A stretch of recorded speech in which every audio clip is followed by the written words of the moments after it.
The clock struck midnight. The bell echoed through the ancient creaking mansion. I picked my way across the dark halls, clutching my flashlight so tight my knuckles hurt. Oh, brat. Not bad, you little brat. Nearly gave me a heart attack, as if there were any ghosts here, like I'd be scared. Pearl Bagot, Eris extraordinaire, please. Suddenly, something brushed past the small of my back. It couldn't just be a rat.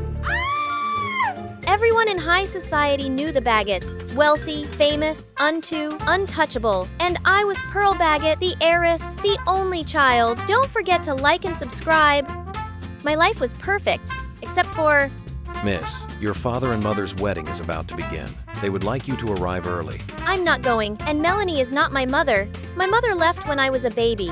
My dad, Mr. Bagot, ordered everyone never to speak of her. I grew up with no real memory of her face or her name, just a few hazy flashes of a gentle smile. Then Melanie showed up, sliding into the role of my father's lover. She was a famous actress with a squeaky clean reputation, sweet as pie in public, but I'd seen the mask slip. So when my father and Melanie wanted to announce their secret relationship to the world and throw a wedding of the century, I was not about to be part of it. Then Melanie came back from her honeymoon in a torn wedding dress and with her face smeared. Oh, everything's awful. We were robbed, and my poor husband, Mr. Bagot, he risked his life to save me, and he's probably not gonna make it. My limbs went ice cold, but I forced myself to stay composed. If the Bagot name fell into chaos, vultures would circle. I had to act fast. Order the private guards to find my father and host a charity ball. Invite every socialite in the book. And Lady Melanie. Miss? Keep her under strict watch. She's not cleared of my father's disappearance. The ball was set up in a hurry. I stood in the middle of the crowd, composed and poised. Even though I was grieving and full of questions about my father, I knew I had to be the rock that held the family together. From this moment, I, Pearl Bagot, would temporarily assume head of the household while my father was missing. I object. Melanie burst in, followed by a phalanx of guards. The guests gasped. I'm 18. I have all legal right to inherit. A common law wife like you has no standing here. Pearl is not Mr. Bagot's biological daughter. Her words hit like a torpedo. My eyes went wide. She slammed a DNA test on the podium, proving I wasn't his blood, plus a power of attorney naming her as the successor if anything happened to him. The signature was his. When we reached the robbers' hideout, we only found these papers and a few relics belonging to Mr. Bagot as the family's longtime servant. I swear, it's all genuine. In an instant, I went from noble heiress to the town Joe high society spread rumors about the imposter child, aka me, and Melanie. She put on her sweetest smile and played the grieving wife. Even if Pearl wasn't Mr. Bagot's biological child, we still loved her. We would send her to the manor in the countryside, the very estate Mr. Bagot once gave his ex-wife, who is Pearl's mother. Just like that, because of Melanie's words, I was shipped off to a backwoods mansion. People stared like I was a walking headline. Right. Who willingly moved into a supposedly haunted castle? The place looked like Valak would pop out at any second and freak me out. All my accounts were frozen. The little savings I had left paid only for a detective to trace my father's steps. I put on my brave face and marched inside. No time for sulk. I tossed and turned on the bed and couldn't sleep. Everything sucked. The mattress was rock hard and the blanket smelled like something gross had been puked into it. Then a strange noise echoed below. Someone was moving on the floor below. I crept through the dark to find the source. It was just a tiny mouse. Then something bumped my back. Two blood-curdling screams shattered the silence. I scrambled to flee from the ghost, but my limbs tangled up like noodles. Wait, soft, warm, and it had legs. Who the heck are you? You better not be here to steal anything. Get out now before I call the cops. You're the one who should go. This is my and my mom's place. This is Bagot property. But the kid didn't care. She went full-on aggressive, all claws out. We ended up in this wild fight, and somehow I managed to throw her out. Then I dragged myself back to bed, every inch of me aching. What a freaking day. The next morning, I woke up to someone pounding on the door. Ugh, what do you want now, little thief? My name's Jade. I came to apologize. Turns out, after that chaotic night, her grandma dragged her over to my place by the ear. Grandma said help her with whatever she needs. So yeah, any requests, princess? I don't eat those dirt-covered veggies, and I don't need help. Cooking, fixing stuff. That's my specialty. Judging by your outfit, I'm guessing you've never lifted a finger in your life. Okay, fine. She wasn't wrong. After that, Jade started coming around more often. Turns out, she wasn't as awful as I thought. She was clever, practical, full of energy. She showed me how to plant a garden, fix a leaky roof, even brought me food sometimes. Need a hand, ladies? Hey, Dean. Dean was her neighbor. He's smart, funny, a little sneaky, but genuinely kind. He won me over fast. I thought you were just some rich girl playing country life. Guess I was wrong. You're tougher than you look. Thanks to Jade and Dean, I started blending in. Life out here wasn't so bad. Here I got to just be pearl-free, relaxed. Not that perfect, cold-hearted heiress everyone expected me to be. Isn't this nice? I wish you'd stay here. Stay with me. I can't. I still have responsibilities. I need to find my father and clear my name. Lately, Dean kept asking about my past and about us. I wanted to trust him. I really did. But my mission came first. Find Dad, expose Melanie. Then Jade rolled in, holding up a mirror. I froze. I knew that mirror. Jade, you took something from the mansion again. Mom used to love this mirror. I just wanted to keep it as a memory. It's not like you need it. That was the problem with Jade. She kept sneaking stuff out of the castle, saying it belonged to her mom. Why my mother's old place was filled with her family's memories was beyond me. Days later, the detective finally called. We almost found him, but lost the trail. We'll need more funding to continue. I had just enough saved for that, but when I opened my drawer, my money was gone. I thought I knew who had done this. Where's my money? What money? Don't you dare deny it. My savings, every last bit is gone, and you're the only one who's always snooping around the house, you little thief. I'm not a thief. When things hit the roof, we started fighting. Dean tried to break it up, but it was useless. Then we froze. The sound of cameras clicking all around us. Reporters were everywhere. Poor Pearl. Never recovered from learning she's not really a Baggett. She's been violent. I have to take her home for her own good. That's what Mr. Baggett would have wanted. Guards grabbed me, forcing me into a car. Jade tried to run after me, but got blocked. Good job. Here's your reward. Dean looked at me, confused and guilty. He hesitated for a moment, then took the money. At that moment, everything made sense. Melanie kept me locked down, watching my every move. I knew what she was doing. She didn't want anyone to find my father. She wanted the Baggett throne all to herself. But now I was completely helpless. I couldn't trust anyone. And the only person who had ever treated me genuinely, I ended up hurting her. Psst, Pearl. How did you get in here? That witch looks like she's about to lock you up forever. Come on, I've got a plan. Let's go. Jade moved like a wildcat. We slipped past the guards, sneaked through the back gate, and there he was. Dean was waiting outside. Melanie paid me to spy on you, but when they took you, I realized how wrong I'd been. I'm sorry.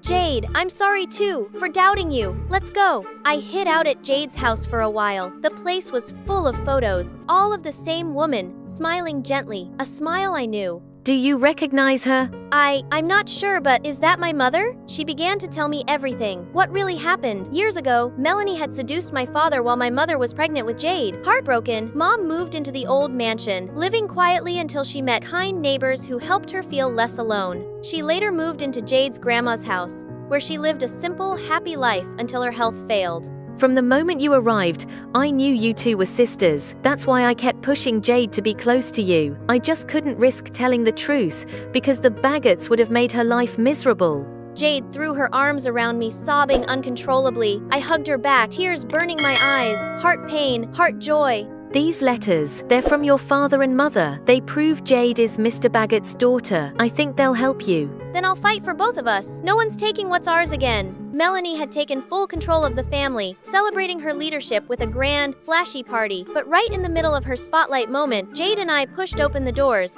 My father has another daughter, Jade. She's my sister, and here's proof. Letters between my parents. Melanie has no right to the Baggett name. Letters? Please, you could have forged those yourself. Only you would do that with my DNA testing results. Unless you've somehow brought Mr. Baggett himself here, you've got nothing. Then let him speak for himself. The crowd gasped as Dean helped my father walk in. He looked frail, dressed in a hospital gown. Melanie went pale. Guards, arrest her. She's the traitor. Dean told me everything. It had all been Melanie's plan to seize control of the Baggett family. Dean was her accomplice, the one keeping tabs on me and holding my father captive. In the end, they both had to face the consequences of what they'd done. I had to do the right thing, or you'd never forgive me. After everything, my father handed the family title over to me. He regretted leaving my mom for Melanie, so he poured all his love and care into Jade instead. But Jade refused the luxury life of a rich heiress.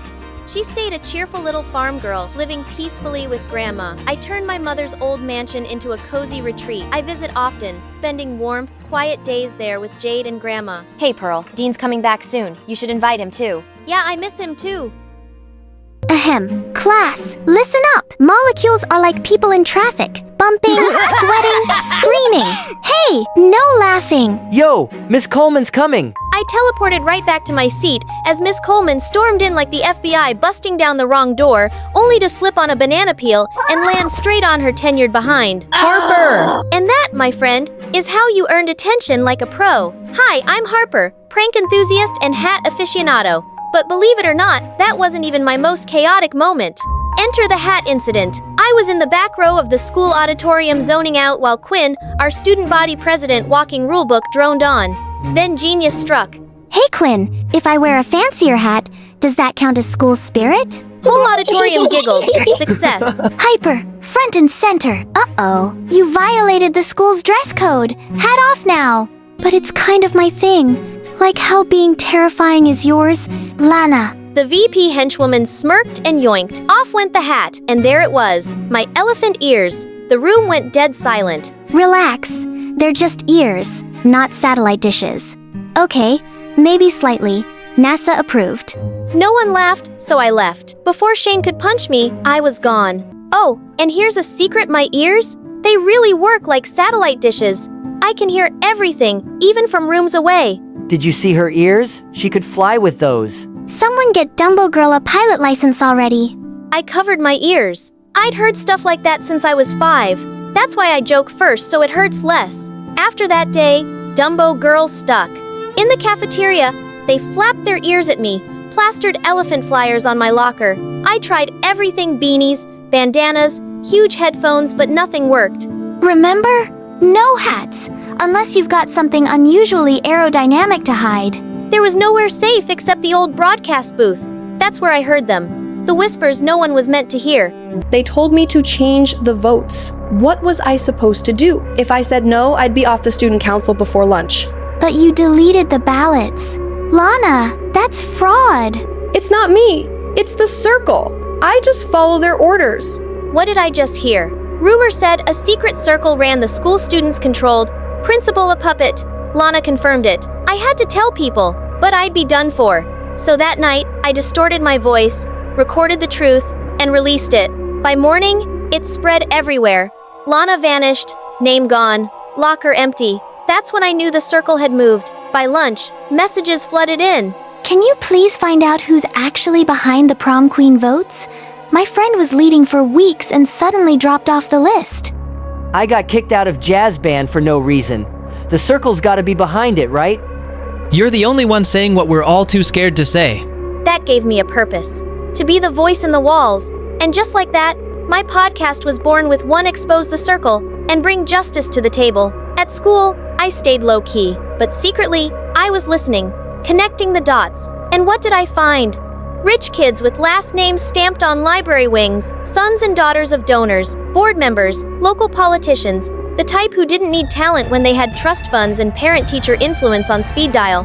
They were buying their way into homecoming court, varsity teams, even valedictorian slots. Meanwhile, the student council hit crisis mode, scrambling to protect the school's shiny facade. Beware of false information from unauthorized media. Trust only official school sources. Engaging with illegal broadcasts will result in disciplinary action. Too bad for them. Teens love forbidden fruit as much as free Wi-Fi. I couldn't just walk around saying I was the podcast girl. Security was everywhere. CCTV, bag checks, constant interrogations. Do you know anything about the illegal broadcast? I played dumb, which was already my default setting. But all of this got me thinking, could the student council have anything to do with the circle? So I listened harder. That's when I heard Quinn on call with someone mysterious. You were supposed to handle this. We didn't make you student body president so you could fall apart over a podcast. I'm trying. They're careful. Smarter than I thought. Careful doesn't mean invisible. The circle is losing their patience. Find them fast. There it was. Confirmation gift wrapped in guilt. That night, I dropped the news. The next day, the whole school was buzzing. Petition Step Down Quinn exploded by the final bell. Quinn, former student body president, straight A, overachiever. The circle's golden girl was officially out, and I felt victorious. A few days later, I was grabbing snacks at the store when I spotted Quinn pushing a shopping cart with her grandma. But then I noticed something weird. Her grandma was clinging to a plastic dinosaur like it was the crown jewels. We can't afford that, Granny. If we get the toy, we have to skip dinner. Suddenly, her grandma broke down, crying like a child. Quinn looked lost and panicked. I almost helped, but I didn't. My ears kicked in. That's the girl with the sick grandma. Dementia, they said. Dementia isn't that thing where your brain slowly forgets everything. Memories, logic, even the people you love. I heard her parents passed away.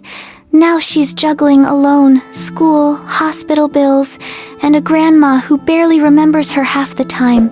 That's when it clicked. Quinn wasn't some cold-blooded puppet master. She was surviving. And just as guilt started creeping in, the store speakers came on, blasting my podcast. The exact episode where I took down Quinn. Her grandma blinked, grip loosened, eyes steadied, like someone just flipped a switch in her brain. Quinn, what are they saying? Is that about you? It landed like a brick.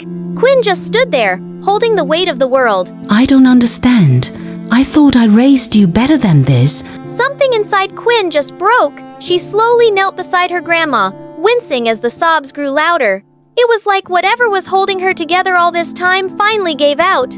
I couldn't stand and watch anymore. I had to step in. Hey, what?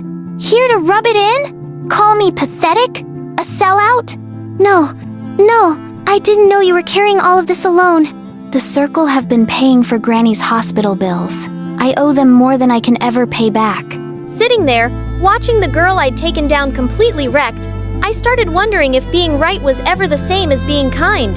No one tells you how blurry the line gets between calling out injustice and accidentally crushing someone stuck in the middle of it. I had to do something. So the next morning, I got to school early before anyone else. The plan was get to the booth, tell the truth, clear Quinn's name. But the second I opened the door, nearly jumped. Harper, it was you. You're the one behind all this. How did you... I followed the podcast signal. You led me here. Quinn, I was gonna... Doesn't matter. I have to report this to the Circle. Don't. If you go back, you'll forever be stuck doing their dirty work while they get to stay clean. This is your chance to walk away, to redeem yourself. It's not that easy. I'm doing this for Granny's sake. Then let me help. We can figure this out. Did you hear that? Hear what? I focused, tuning everything else out, and picked up on a weak, panicked voice calling out. It was Quinn's grandma! Without waiting, I bolted. By the time I got there, she was neck-deep in water. I jumped in, swam through the cold water and got to her, pulled her to the edge. Later, at the hospital, her granny was stable. Finally, we sat in the hallway, quiet and completely drained. This was all my fault. She followed me to school and then slipped and fell into the pool. I don't know how, but you saved her. It's my ears. They're freakishly sharp.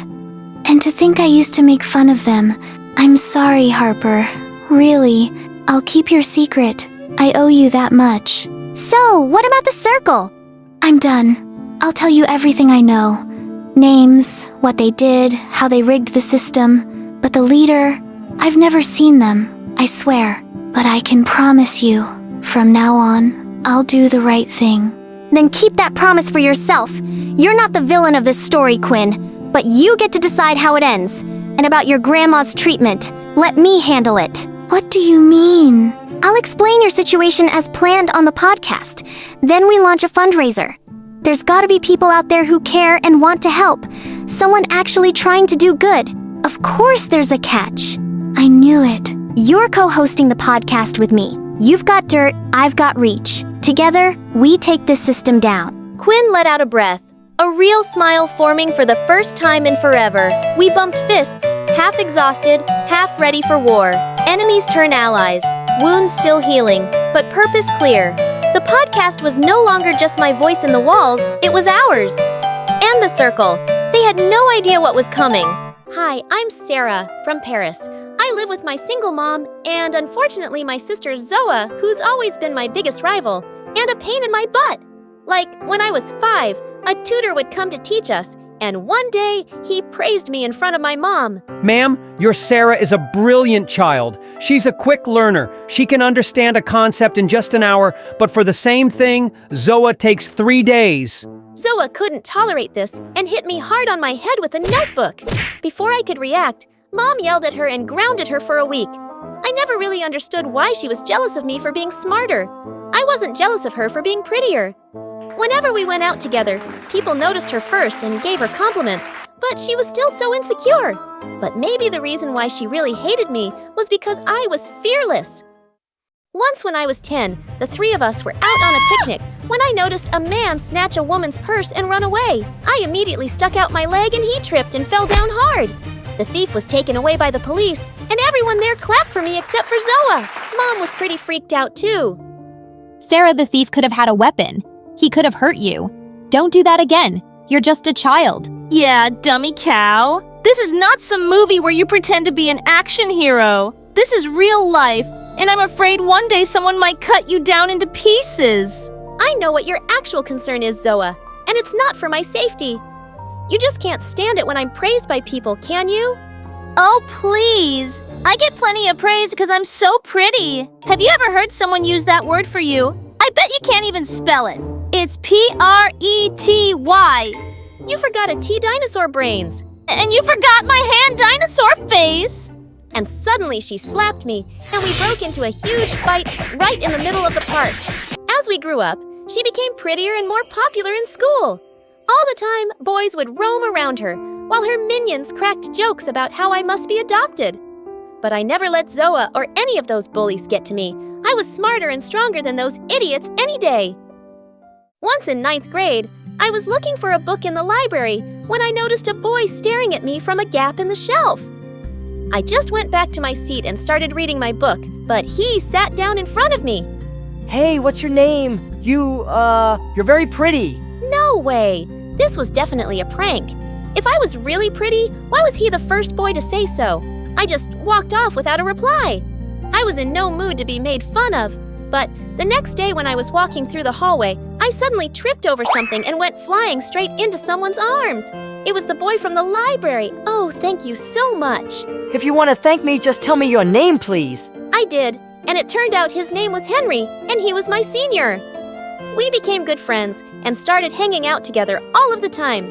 One day when I went to the cafeteria, I found a large poster stuck to a wall. It was my picture with an ugly mustache and devil horns in the caption. Sarah, the ugly monster. As I saw Zoa and her friends cackling in the distance, I was about to tear it down when Henry walked in. Wow, someone's really jealous of your beauty, Sarah.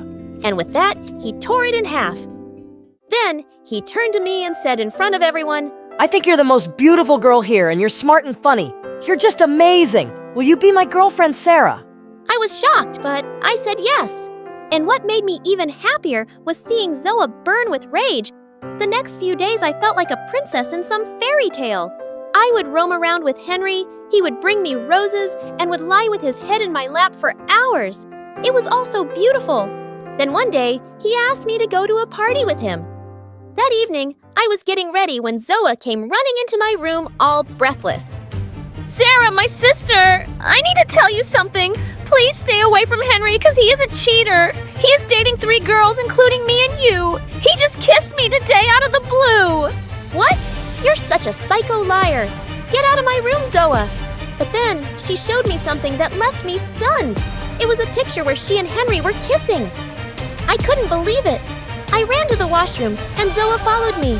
Sarah, why are you crying? So what if he found me more attractive than you and kissed me? At least now we know his true colors. Don't cry, sis. This is for the best.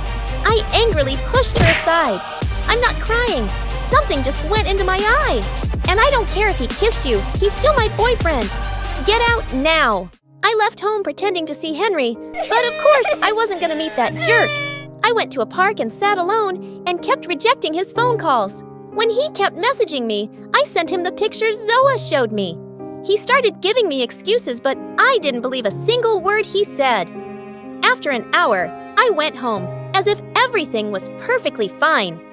The next day in school, I was sitting on the bleachers when someone tapped on my shoulder. It was Henry. Just as he began speaking, I grabbed him by his collar angrily. Listen, I told you yesterday. But then, suddenly, I spotted Zoa looking at us, and I immediately pulled Henry close and kissed him. When Zoa left, I pushed him back hard. Listen, I told you yesterday to stay away from me. I don't want to see your face again. But Sarah, I swear I never cheated on you. I was just having my Coke when Zoa came out of nowhere and kissed me. I was really angry with her. It takes 2 people to kiss, and you were one of them. So just stop lying and leave me alone, cheater. I put my fingers in my ears and walked away from him.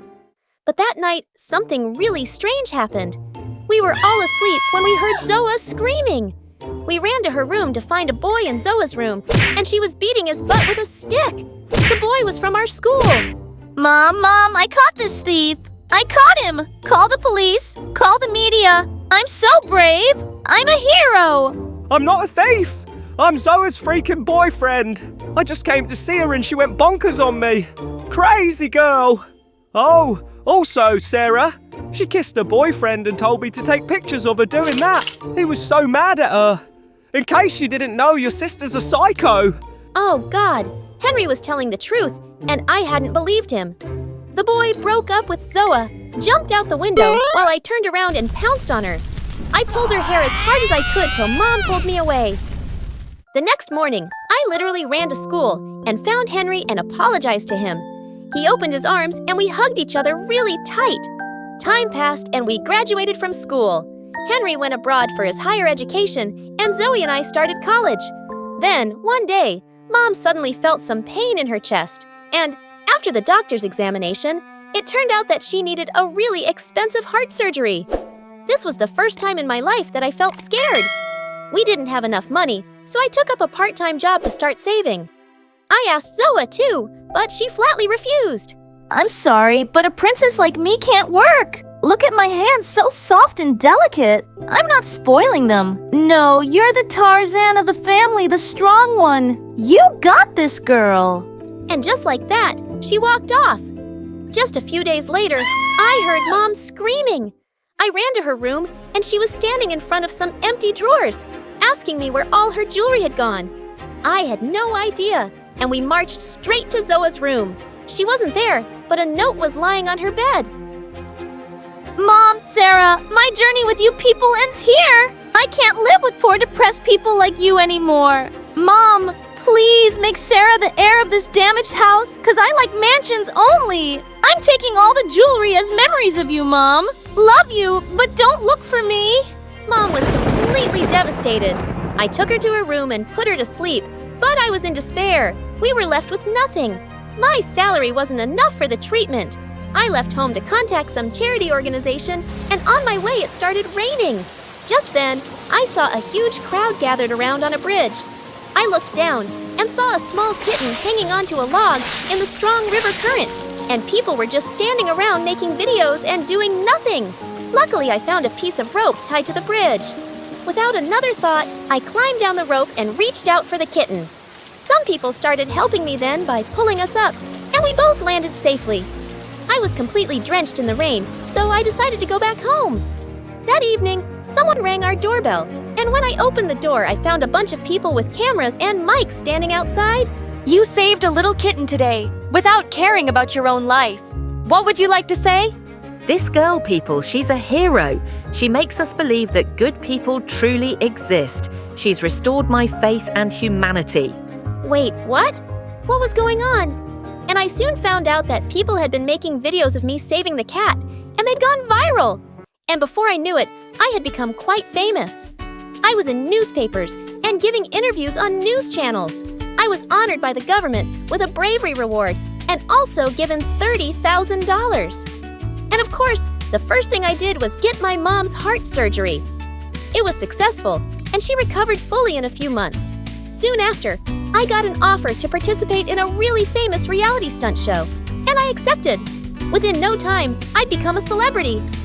And now, Mom and I were rich. We were living a great life until one day someone knocked on the door. When I opened it, I was shocked to see Zoa as she tried to step inside. I blocked her path. Where's Mom? I need her help. My boyfriend cheated on me. He made me pregnant and ran away with all my money and jewelry. I've got nothing to eat. Are you so fat because you're pregnant again? Oh, no! Luckily, I had a miscarriage, but I had lots of cravings while I was pregnant, so I gained some weight. It's nothing. I'll be back to my old shape in no time. You'll see. Are you sure you're not pregnant? Of course. I said so already. Then I kicked her so hard she fell back on her butt. How dare you call her mom? You left her when she was fighting for her life. No, you robbed her first and then left her. You're just a blood-sucking leech, Zoa, and you deserve whatever bad things come your way. Now get lost, and don't show up here again. And I slammed the door on her face. Half an hour later, the bell rang again. Oh God, this Zoa! Maybe I needed to kick her harder this time. But when I opened the door, I was shocked. It was Henry. He opened his arms and I jumped to hug him. Oh, I can't believe it's you, Henry. I've missed you so much. I've missed you too, sweetheart. And I have a really important question for you, Sarah. Will you marry me? Oh my God, yes. 100 times yes. And then we kissed.